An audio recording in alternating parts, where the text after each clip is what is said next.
이탈리아 북동쪽에 라벤나라는 소도시가 있습니다. 오른쪽으로는 아드리아해, 넘어 크로아티아가 있고 위쪽으로는 베네치아, 왼쪽으로는 볼로냐, 아래쪽으로는 피렌체라는 소도시들이 있습니다. 한두 시간 거리에 있는 올목졸목한 소도시들이지만 이탈리아 중세 역사를 고스란히 보여주고 있는 아주 멋진 지역입니다. 그 가운데 라벤나는 초기 비잔틴 문화를 대표하는 도시입니다. 주 313년 로마 제국이 기독교 신앙을 공식적으로 인정하고 390년 국교로 받아들이게 됩니다. 이때 313년서부터 1000년 정도를 중세라고 표현을 하는 겁니다. 그리고 313년서부터 500년 이 어간에 기독교 가치, 기독교 정신, 기독교 신앙의 다양한 문화와 예술들이 활짝 꽃을 피게 됩니다. 이 시기를 초기 비잔틴 시대라고 표현을 합니다. 라벤나는 초기 비잔틴에 있는 예술을 상징적으로 보여주는 도시 전체가 기독교 문화로 쫙 깔린 멋진 소도시입니다. 이 소도시에서 아주 잘했던 예술이 모자이크입니다. 그래서 라벤나를 모자이크의 수도라고 표현을 하고 지금도 모자이크를 가르치는 세계적인 학교들이 거기에 존속하고 있습니다. 시내에 로마 황제의 누이라고 알려진 한 여성의 묘지가 있습니다. 우리는 묘지 그러면 분봉이 생각이 나는데 이 동네는 묘지가 큰 건축물입니다. 그리고 그 문으로 들어가면 묘실이 나오고 그 묘실 한가운데 멋진 모자이크 그림 하나가 그려져 있습니다. 초록색, 파란색, 노란색, 황금색으로 잘 어우러진 흐릿하지만 주제가 뚜렷한 예술 작품입니다. 낮게 깔린 바위 위에 목자가 앉아서 십자가 지팡이를 지고 있습니다. 주변에 양들이 있습니다. 어느 양은 목자가 머리를 쓰다듬으시는데 그 표정이 살아있네. 너무 만족한, 세상에 둘도 없는 만족감을 가지고 있는 표정입니다. 어떤 양은 목자만 오롯이 정말 간절히 쳐다봅니다. 저는 언제 만져주실 거예요? 이런 마음으로. 어떤 양은 목자를 떠나서 방황하는 모습이 역력합니다. 이 모자이크 그림이 주후 500년에 그려졌습니다. 그리고 최초로 예수님을 목자로 비유한 그림입니다. 이후에 중세 예술가들이 예수님을 목자로 비유해서 그림을 그리기 시작합니다. 우리가 잘 아는 그림 한번 생각해 보시기 바랍니다. 양을 끌어안고 있는 그림, 양을 잘 막대기로 인도하는 그림, 양을 뭘 먹이는 그림, 다 이때 그려진 그림들입니다. 그러니까 라벤나에 있는 이 그림이 모든 양과 목자 그림의 원형입니다. 그리고 이 원형의 모체가 된 성경 구절, 오늘 본문입니다. 우리는 지금 대단한 본문을 읽고 있지만 보고 있는 겁니다. 우리가 평소 때 봤던 여러 가지 그림들, 양과 목자, 지금 오늘 이 성경 구절에 그대로 표현되어 있는 겁니다. 성경에는 하나님과 예수님에 대해서 목자라는 표현이 다량으로 등장합니다. 시편 23편 1절에서 여호와는 나의 목자시니 내가 부족함이 없습니다. 시편 100편 3절에서 우리는 그의 하나님의 기르시는 양입니다. 이사야 40장 11절에서 하나님은 양을 풍성히 먹이십니다. 신약으로 넘어가면 마가복음 6장 34절에서 목자 없는 양 같은 우리 백성들을 예수님께서 불쌍히 여기신다 표현되어 있습니다. 히브리서 13장 20절에서는 예수 그리스도는 큰 목자다 이렇게 표현하고 있습니다. 큰 목자. 세상에는 자질구레한 목자들이 있다는 겁니다. 그런데 예수 그리스도는 그들과 비교할 수 없는 존재 자체가 다른 위대하고 전능한 목자이시다라고 성경에서 알려주십니다. 우리 신앙인 외톨이 아니고 아무도 옆에 없는 것 아닙니다. 목자가 늘 내 옆에 계신다는 겁니다. 세상에 직분들이나 역할들이 참 많지 않습니까? 그런데 왜 성경에서는 예수 그리스도를 하나님을 목자라는 직분을 활용해서 설명하고 계실까? 물론 당시 유목 문화가 있었기 때문에 그랬겠죠. 그런데 목자는 양을 끝까지 책임진다. 이 사실을 분명히 알려주기 위해서 목자 비유를 하시는 겁니다. 목자는 양을 보호하고 지키고 모든 것을 위해서 희생할 준비가 되어 있는 존재다. 이것을 성경에서 우리에게 분명히 알려주십니다. 오늘 본문에서 목자 이야기의 특징은 더 뚜렷합니다. 예수님께서 최초로 직접 스스로 목자다라고 말씀하시는 내용입니다. 신약 성경에서 처음으로 예수님이 내가 양의 목자야 말씀하시는 내용이 오늘 본문입니다. 그래서 우리는 예수님을 믿었다 또는 교회를 좀 다닌다 그러면 이 본문을 너무 잘 압니다. 예수가 우리의 목자지. 그거에 대해서 너무 익숙합니다. 그런데 조금 유의해서 받아들이고 이해할 내용이 있습니다. 너무 좋은데 그냥 다 있는 그대로 받아들이면 좋은데 조금 잘 자세하게 들여다봐야 할 내용이 있습니다. 그 이유는 예수님께서 목자 이야기를 꺼내시면서 다양한 소재를 얘기하시는데 이 소재가 도대체 뭐를 의미하느냐, 누구를, 무엇을 표현하느냐를 우리가 분명히 알아야 합니다.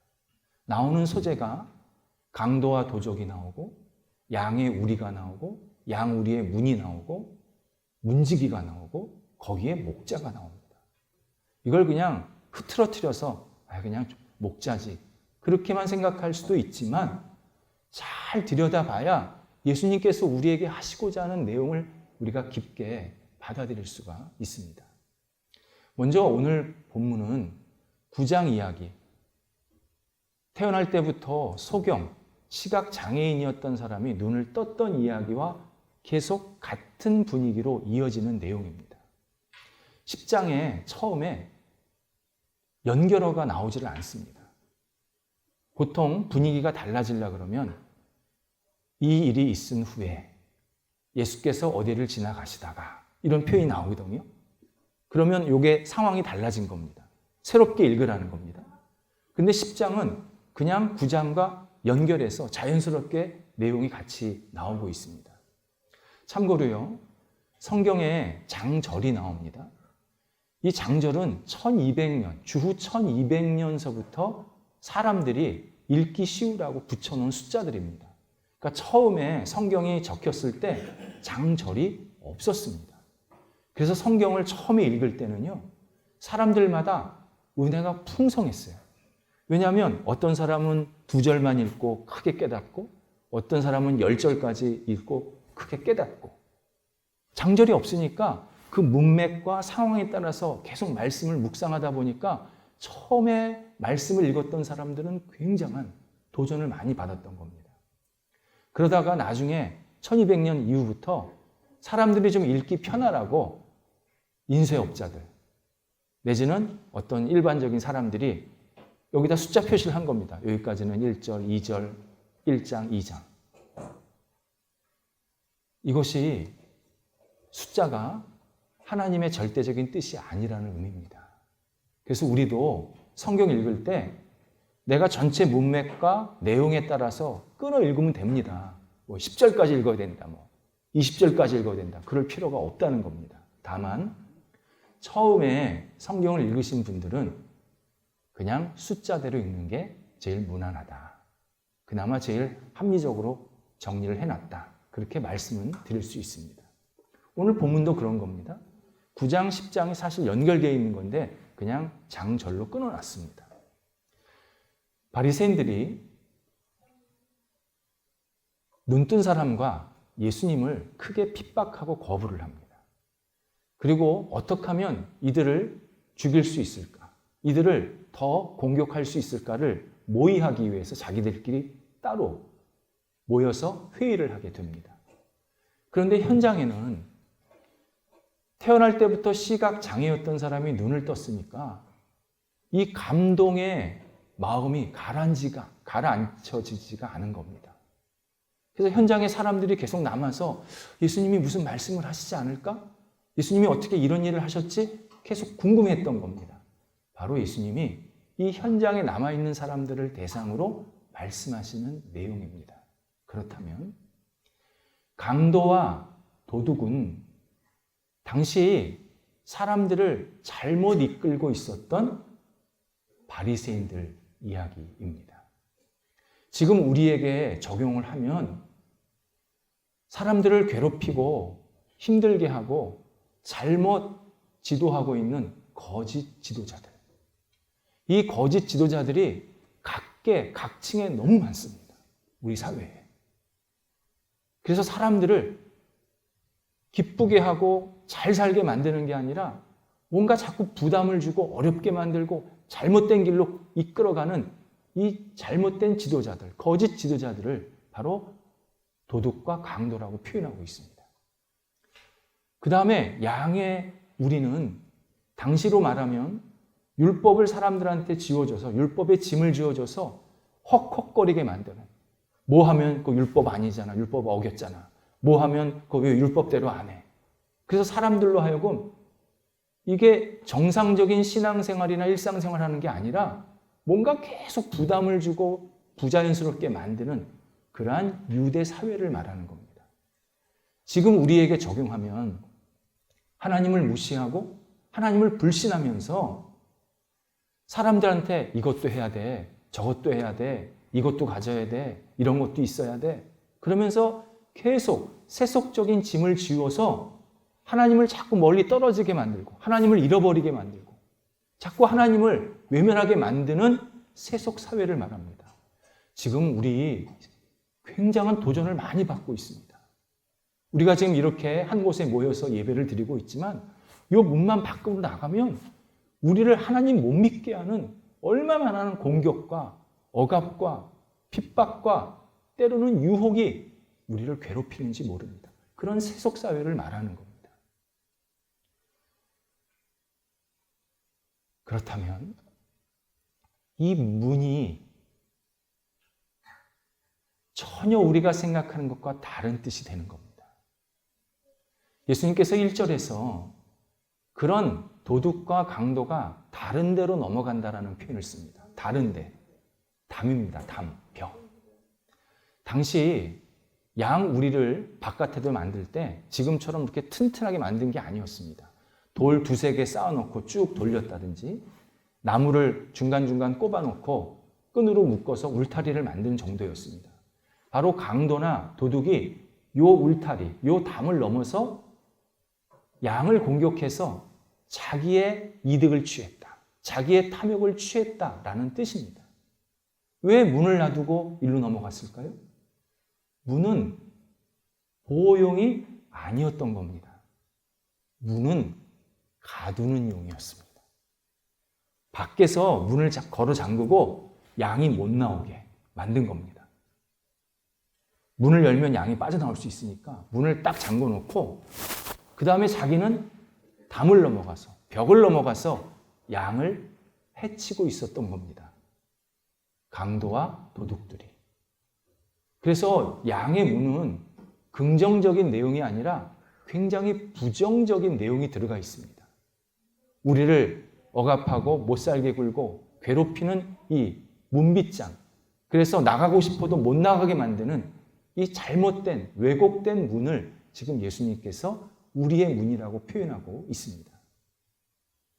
이때 예수님께서 문지기에게 문을 열라고 그러십니다. 목자가. 문지기가 그럼 누굽니까? 예수님께 순종하는 중간 지도자들이었습니다. 나쁜 지도자들, 곧 강도나 도둑은 이 담을 넘어가서, 벽을 넘어가서 양을 잡아먹었는데, 이 중간 문지기는 그 도둑들과 대치를 한 겁니다. 근데 도둑들의 힘, 강도의 힘이 너무 세서 강도가 무너지지가 않는 겁니다. 반대로 강도도 문지기를 못 이겼습니다. 왜요? 문지기 뒤에 진짜 목자가 계시니까. 그래서 문지기가 계속 양을 지켜보는 겁니다. 그래서 도둑이 넘어가면 넘어가지 말라고 좀 막기도 하고, 도둑과 좀 대치도 하고, 그리고 이 우리 안에 갇혀있는 양을 위해서 간절히 중보하고 간절히 그들을 보살폈던, 그나마 괜찮았던 좋은 지도자들, 인간 목자들이 중간에 있었던 겁니다. 예수님께서 그들에게 이 문을 열어라 그랬을 때 그들이 기쁜 마음으로, 순종하는 마음으로 문을 부시던지 끊어서 열었고, 그때 예수님께서 양 한 마리 한 마리를 불러내셔서 안고 새로운 곳으로 이동하셨다. 이것이 오늘 본문의 전체 줄거리입니다. 오늘 본문에서 우리에게 굉장히 의미 있는 내용을 알려주십니다. 먼저 그들을 위하여, 3절에 보면 그들을 위하여 억압받고 힘들고 배고파하고 자유가 없는 그들을 위해서 목자가 기꺼이 양을 찾아가시는 장면이 나옵니다. 그리고 양을 불렀을 때 양들이 목자의 음성을 들은 겁니다. 반응을 한 겁니다. 양들이 목자의 음성을 몰랐던 게 아닙니다. 이거 목자의 음성이네? 이거 일반 사람의 음성이 아니네? 뭔가 위대하신 분의 음성이네? 알았던 겁니다. 이때 어떤 양은 반응을 제대로 잘했고 어떤 양은 반응을 제대로 못한 겁니다. 반응을 제대로 하지 않은 사람들, 대표적인 사람들이 바리새인들이었습니다. 누가복음에 의하면 예수님께서 바리새인들을 참 자주 만나십니다. 최소 3번 같이 공식적으로 식사하시고 진지하게 대화를 나누시고 그들이 잘못한 게 있으면 그거 아니란다 꾸짖기도 하시고 권면도 하시고 그렇게 바리새인들과 대화를 많이 하셨습니다. 정성을 많이 들인 겁니다. 신약 성경에요. 제자들 빼고 예수님께서 이렇게 자주 바리새인들과 식사하신 다른 계층이 없습니다. 유독 바리새인들만 이렇게 만나셔서 자주 식사를 하신 겁니다. 바리새인들이 변해야 된다는 겁니다. 그런데 바리새인들 끝까지 자기 고집 피웠습니다. 그 앞에서는 예, 당신 가르침 참 훌륭하군요. 뒤돌아서는 막 욕했습니다. 그리고 예수를 거부하고 예수를 핍박하는 데 앞장서게 된 겁니다. 예수님께서 어느 순간부터 바리새인들을 안 만나십니다. 예수님이 더 이상 기회를 안 주신 겁니다. 나는 너희에게 충분히 기회를 줬다. 충분한 시간을 줬다. 근데 너희는 거부했다. 그래서 예수님이 그들이 자기 길로 가도록 놔두셨습니다. 반면 예수님께서 부르셨을 때 즉각적으로 응답한, 기쁨으로 응답한 사람들이 굉장히 또 성경에 많이 나옵니다. 그 중에 하나가 세리 마태였습니다. 그 당시 세리, 지금의 국세청장입니다. 그 세리 한 사람이 국세청장의 권세를 가지고 있었습니다. 굉장히 능력 있는 사람입니다. 마태가 세관에 앉아 있었습니다. 당시 세관은 밀폐된 공간이 아니라 사람들 많이 지나다니는 길목 한가운데 천막 쳐놓고 의자 놓고 책상 놓고 돈 걷었습니다. 진짜 적극적으로 돈 걷었습니다. 그러다 보니 능력도 있고 재력도 있는데 늘 혼자예요. 누가 세리를, 돈 달라고 하는 세리를 가까이 하고 싶었겠습니까?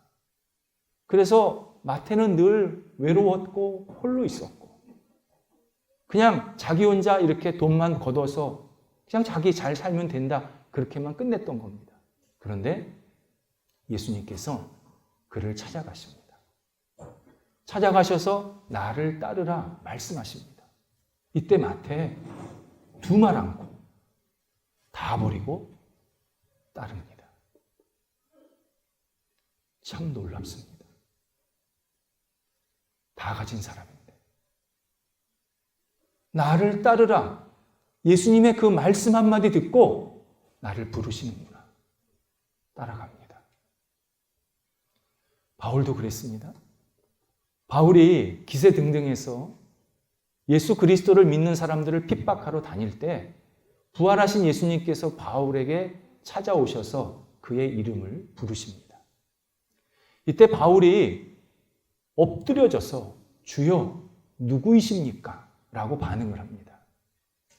바울이 자기를 부르는 목소리가 이게 예사 목소리가 아니다, 비범한 분이다, 이분은 인간의 목소리가 아니다라는 것을 직감한 겁니다. 그래서 첫 번째 단어가 주여, 예수님이 구원자라는 뜻이 아니라 극존칭 언어를 쓴 겁니다. 그러면서 당신이 누구십니까? 난 당신을 알고 싶습니다. 마음이 활짝 열린 상태에서 예수님께 반응을 했습니다. 그때 예수님께서 당신이 누구인지 알려주셨고 구원으로 인도하셨고 사도로 삼으시게 됩니다. 마태나 바울이 예수님께서 부르셨을 때 반응하지 않았다. 누군데 날 불러? 내가 왜 당신을 따라?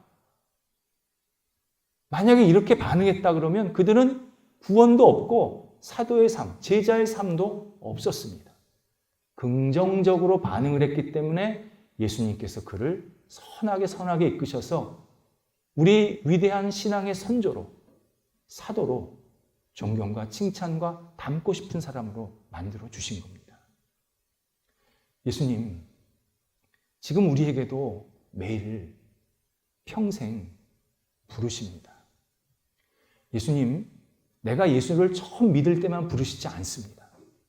매일, 매 순간, 어떤 일, 어떤 사람, 어떤 자기 성찰을 통해서 계속 우리를 부르십니다.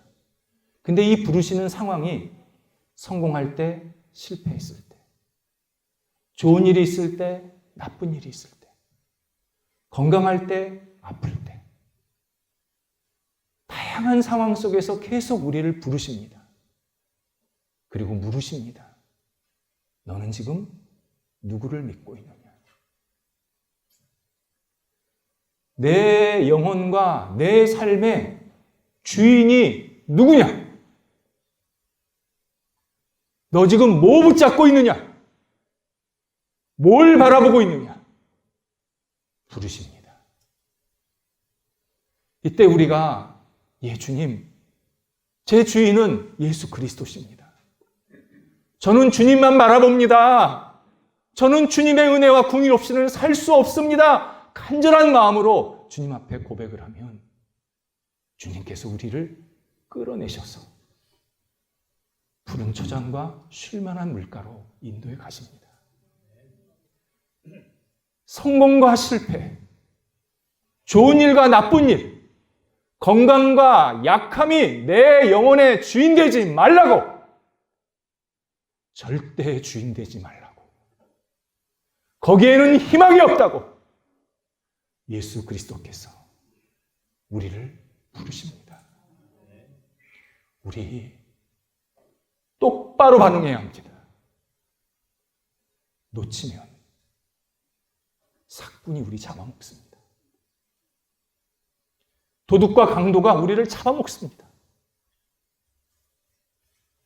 예수 그리스도께 우리가 올바른 반응을 할 때 주님께서 우리를 기쁘게 선하게 이끌어 가십니다. 똑같이 두 번째가 목자가 양을 너무 잘 알았습니다. 양을 처음 보신 게 아니었어요. 오늘 본문에 보면요, 각각 한 사람 한 사람을 너무 잘 아신다는 겁니다. 우리의 형편, 우리의 아픔, 우리의 상황, 내 영적인 상태, 한 사람 한 사람을 너무 잘 아셔서 부르신다는 겁니다.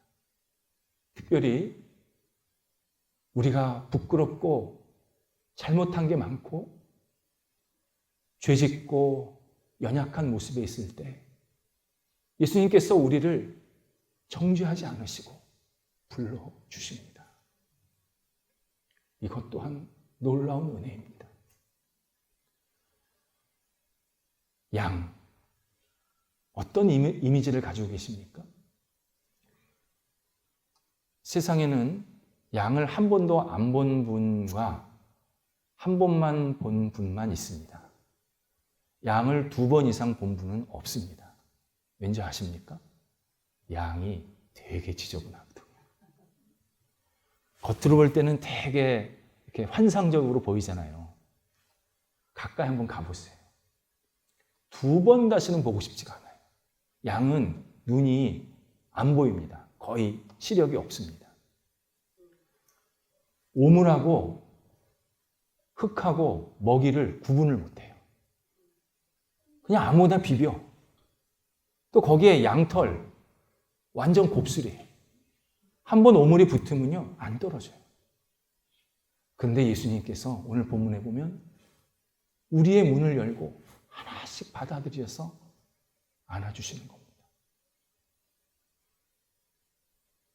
더럽지만, 부끄러운 사람들이지만 안아주신 겁니다. 지금은 주거 환경 되게 좋아졌습니다. 대부분 아파트, 빌라 이런 곳에서 삽니다. 제가 통계를 보니까 우리나라 75% 정도가 다 그런 데 산다고 그러더라고요. 그리고 아이들 노는 놀이터가 실내, 실외 잘 정돈이 되어 있습니다. 그래서 안전하게 잘 놀고 집에 올 수 있습니다. 근데 불과 2세대 전, 짧게는 1세대 전이죠. 그러니까 제가 어릴 때면은 1세대 훨씬 넘어간 거니까. 그때는 집들이 다 땅이 있었어요. 마당이 있는, 좋은 의미의 마당이죠. 별로 이렇게 좋은 환경이 아니었습니다. 거기에 놀이터 그러면 먼지 풀풀 날리고 진흙이 가득한 그냥 공터였습니다. 공터. 거기서 딱지치기도 하고 구슬치기도 하고 공기놀이도 하고 그렇게 놀다가 집에 들어오면 그 아이의 얼굴은 꾀죄죄 그 자체입니다. 얼굴은 시커멓고 몸에는 이게 뭐가 붙어 있는지 완전히 흙과 먼지 별게 다 붙어 있고 거기에 요즘처럼 날씨가 이렇게 좀 일교차가 있으면 누런 코가 이렇게 나와가지고 이 시커먼 얼굴에 누런 코 이게 완전히 지금 코미디예요. 코미디. 옛날에 그렇게 다녔어요. 그래서 기억하시는지 모르겠지만 여기 손수건 왼쪽 명찰인데 손수건에서 이거 닦으라는 거 아니에요. 전 맨 처음에 왜 달려있는지 몰랐어요. 이걸. 근데 이거 닦으라는 거였더라고요. 콧물 나면. 이때 집에 들어가면 어른이 할아버지나 할머니 아니면 아버지나 어머니 따뜻하게 맞아주면서 잘 놀다 왔어? 그러면서 물 데펴가지고 따뜻한 물로 씻겨주고 새 옷으로 갈아입히면 그때 그 행복감 와우. 지금도 누가 나한테 그래주면 막 안기고 싶은. 그래서요, 아동심리학자들이 어릴 때 밖에 나가서 들어왔을 때 어른이 맞아주는 그 따뜻한 품이 굉장히 오랫동안 정서를 안정시킨다 라고 말해줍니다. 예수님께서 그러신 겁니다. 우리가 세상 속에서 막 얼굴에 막 덕지덕지 옷이 더럽고 콧물은 나고 이게 사람 꼴이 아닌 모습으로 있을 때 예수님께서 우리를 불러주시고 우리가 주님 앞에 안기면 아이고 잘 왔다. 힘들었지. 혹 안아주시면서 깨끗이 씻겨주시는 그러한 은혜를 계속 우리에게 경험케 만들어주십니다.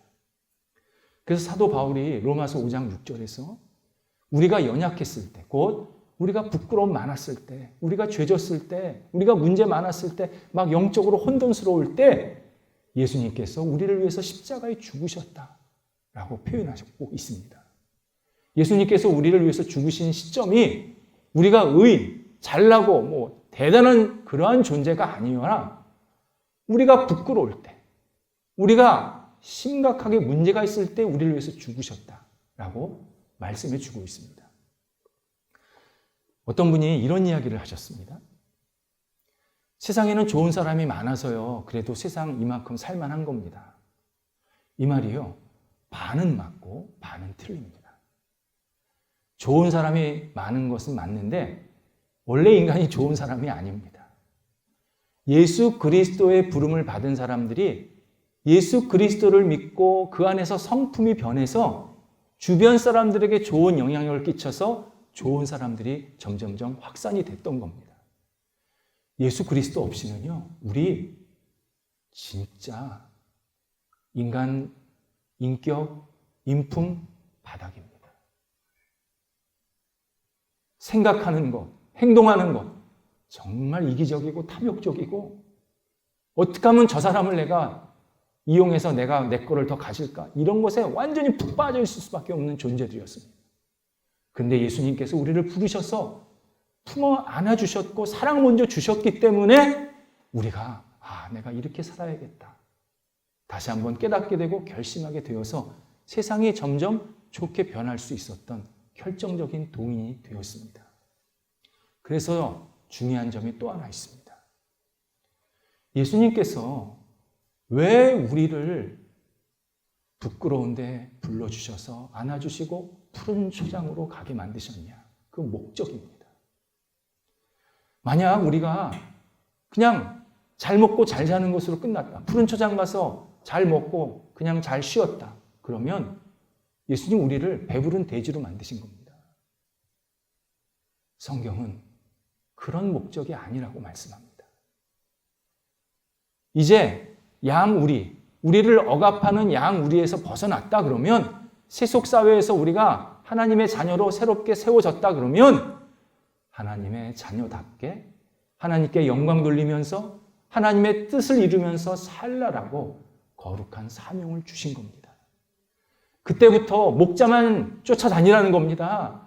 목자만 쳐다보라는 겁니다. 목자가 인도하는 대로 순종하라는 겁니다. 여태까지는 네가 우리에 갇혀가지고 하고 싶은 것도 못했고 힘들었지. 그런데 우리에 나왔잖니?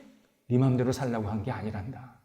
목자가 내가 여기 있다. 나를 따르라. 영광을 구하라. 내 뜻을 찾아라. 계속 우리에게 또 다른 거룩한 목적을 가지고 살라고 우리를 자유롭게 풍성하게 만들어 주셨습니다. 우리가 예수 그리스도의 이 부름을 받았을 때 감사합니다. 기쁨으로 반응하고 그때부터 주님이 기뻐하시는 일, 하나님께 영광되는 일을 계속 행해 나갈 때 하나님께서 우리의 삶에 계속 거룩한 열매가 맺히게 하십니다. 학생입니까? 공부를 통해서 하나님의 영광과 뜻을 이루는 일에 계속 집중해야 합니다. 공부가 우상이 아니라 공부 넘어서 하나님께서 뭘 원하실까를 생각해야 합니다. 내가 직장인입니까? 이 일, 돈 버는 일이 목적이 아니라 이 일을 통해서 내가 무엇을 하나님께 영광이 되게 하실까? 하나님의 뜻을 이루게 하실까를 늘 찾으며 주님의 뜻에 따라야 합니다. 가정에서 주부로서 또 가사 일을 한다 그러면 이 일을 통해서 어떻게 하나님의 영광과 뜻을 이룰 수 있을까를 계속 찾아야 합니다.